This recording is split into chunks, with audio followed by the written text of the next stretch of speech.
de los medios. Bueno, yo le consultaba, además de agradecerle la posibilidad de charlar con usted, si es lógico que en esta época del año tengamos crisis de alergia. Sí, así es, y ya veo que tú tienes Sí, experiencia en sí. eso, ya sabemos que así es.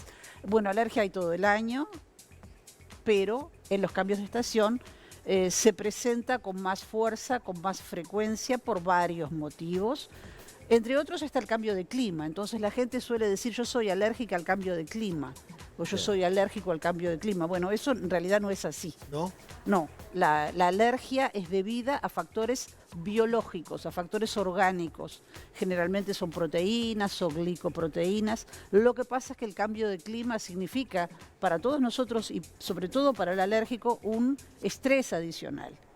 El hecho de, como bien decía Andy por allí, que bueno, que el tiempo estaba inestable, que no sabíamos qué es lo que nos espera. Bueno, hace calor, hace frío, lluvia, viento.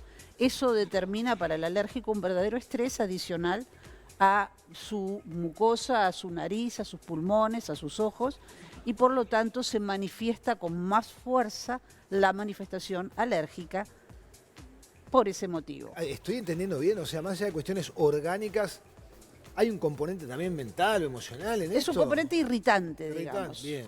Lo mismo que los olores fuertes, lo mismo que los detergentes, los solventes, los Sí. aerosoles, Sí, todo sí, ese sí, tipo de cosas que para el alérgico son tan agresivos y que desencadenan síntomas, significan que justamente son irritantes. Podría uno decirlo como si fuesen tóxicos. Bien. El individuo alérgico se maneja mal, se maneja difícilmente frente a esos estreses, frente a esos agresores. Pero además, lógicamente, existen las alergias del otoño. Claro, del otoño. ¿Del otoño es por qué? Por Por la varios floración, motivos, digo. así como Porque en en la... primavera después tenemos la pelusa Sí, también, por que es tan supuesto. incómoda. En la primavera y en el otoño, o sea, en los momentos de cambio de clima, entonces nosotros tenemos además más alergias.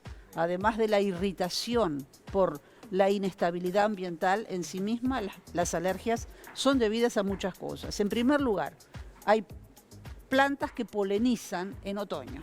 Hay plantas que polinizan en primavera, en verano, en otoño. Y en otoño tenemos varias. Tenemos, por ejemplo, las malezas. No vamos a dar nombres propios, a la gente eso le aburre, pero sí las malas hierbas, los yuyos, las malezas, muchas de ellas polinizan y son causa de alergia frecuente. Después las cupresáceas, o sea, los cipreses, todo lo que son las tuyas, los setos, también polinizan. Y por último las urticáceas, todo lo que son ortigas, un tipo de género de planta muy alergizante, parietaria, que nosotros tenemos en nuestro país y hay en el mundo. Bueno, todas ellas polinizan. Polinizan en otoño. Ese polen, que es, digamos, el elemento de fecundación de la planta, es lo que produce la alergia. Claro. Es un elemento biológico, son proteínas o glicoproteínas, y producen la alergia. Pero además, por supuesto, con la humedad del otoño, con el cambio de clima, vienen los hongos. Y los hongos de exteriores y de interiores también producen alergia.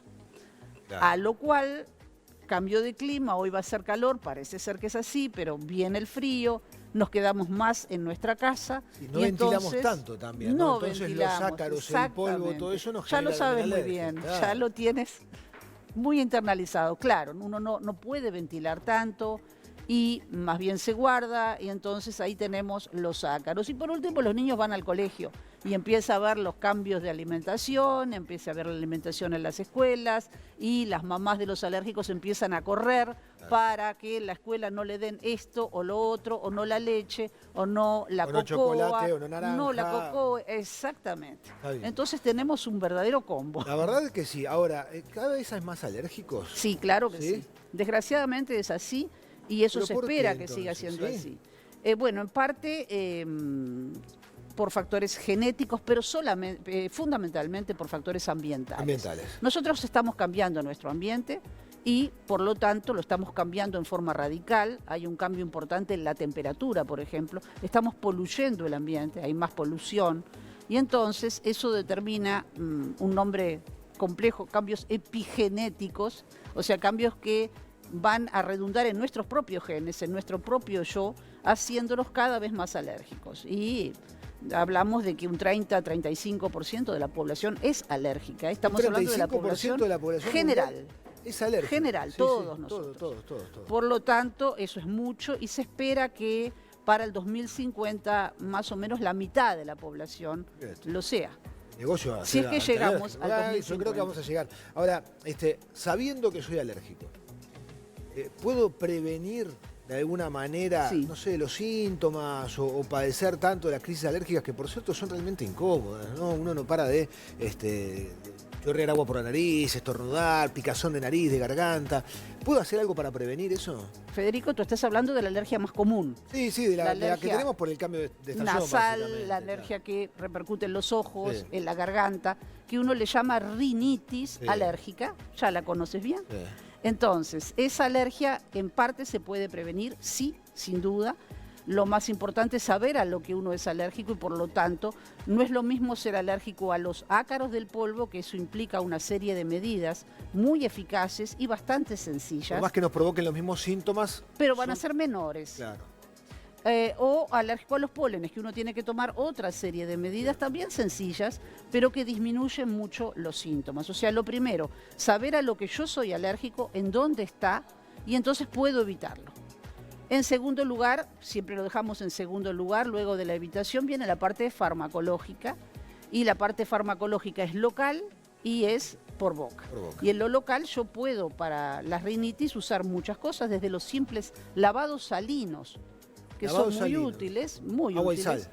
Agua y sal, exactamente. Bien. Una tacita de agua hervida, usada tibia o de filtro, Bien. y una cucharita de sal. Es muy simple. Perfecto. Exacto. Se hace una Y solución eso- ahí. exacto. Y eso que se pone por goteo Y en la ello nariz. se inhala, es decir, se coloca en la nariz, se puede hacer con una perita, se Sí. puede hacer con una jeringa descartable, sacando la aguja. Perfecto. Uno hace un buen lavado nasal, luego se suena con suavidad y después aplicará o no el medicamento si está indicado. A veces alcanza con el simple lavado nasal. Para los niños es sumamente útil, la mamá lo sabe muy bien y los hace. Hay varios en las farmacias preparados para el que no tenga tiempo. Perfecto. Luego estamos con medicamentos. Y para la rinitis hay medicamentos locales muy eficaces, en el país hay varios, y luego medicamentos sistémicos, los famosos antialérgicos, Claro, pero ahí me quiero detener los antialérgicos. que son antihistamínicos en realidad, Ajá. y que son bastante seguros, pero hay que usarlos como todos los medicamentos cuando están indicados. Ahí está, cuando está indicado, pero además, ¿cabe la posibilidad de que a un alérgico, como lo puedo hacer yo, Sí. determinado antialérgico me deje de hacer efecto y tenga que cambiar a otro?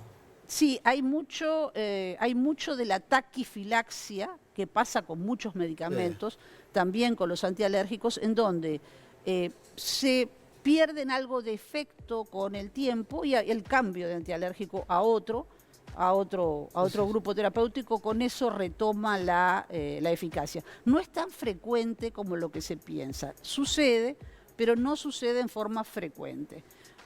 Simplemente uno cambia de grupo terapéutico. Es importante cuando uno habla de antihistamínicos, llamados antialérgicos para que todos nos comprendan, que hay que usar preferiblemente los que no son sedantes. Claro. que O no sea, dan los sueño. modernos que no ocasionen sueño, que no ocasionen déficit de atención, Sí, trastornos cognitivos, en los niños en la escuela dan problemas. Entonces uno prefiere los no sedantes, que son también muy Claro. seguros. No nos queda mucho tiempo y quiero hacerle dos Sí. consultas. Una que tiene que ver con el hecho de tomar el antialérgico, pero capaz que me acuerdo de tomarlo cuando ya estoy en la crisis. Y es aconsejable cuando se viene un cambio de estación comenzar a tomar sistemáticamente para evitar caer en crisis. Bueno, cada individuo sabe, empieza a conocerse porque ha sido Claro, alérgico de obvio, toda sí. la vida y entonces sabe lo que tiene que hacer. En primer lugar, cuando uno tiene una crisis, la administración de un antihistamínico es eficaz. O sea que se puede hacer. Nos saca Y de la crisis. nos puede sacar de la crisis o por lo menos disminuirla en forma importante. Ahora, si se puede prevenir, o sea, empezar a administrar 15 días antes o 20 días antes de las crisis que yo ya sé que voy a tener porque todos los años las tengo, entonces sería conveniente hacerlo, está indicado hacerlo y de alguna forma es una una medida inteligente, porque uno con eso disminuye la intensidad de la crisis. Recordemos que el antihistamínico, llamado antialérgico, no es el único medicamento para las alergias. Los medicamentos locales, nasales y oculares también son muy importantes. Y por último, hoy en día uno estornuda y ya eso no tendré COVID. Me pica la garganta un poquito y no tendré COVID.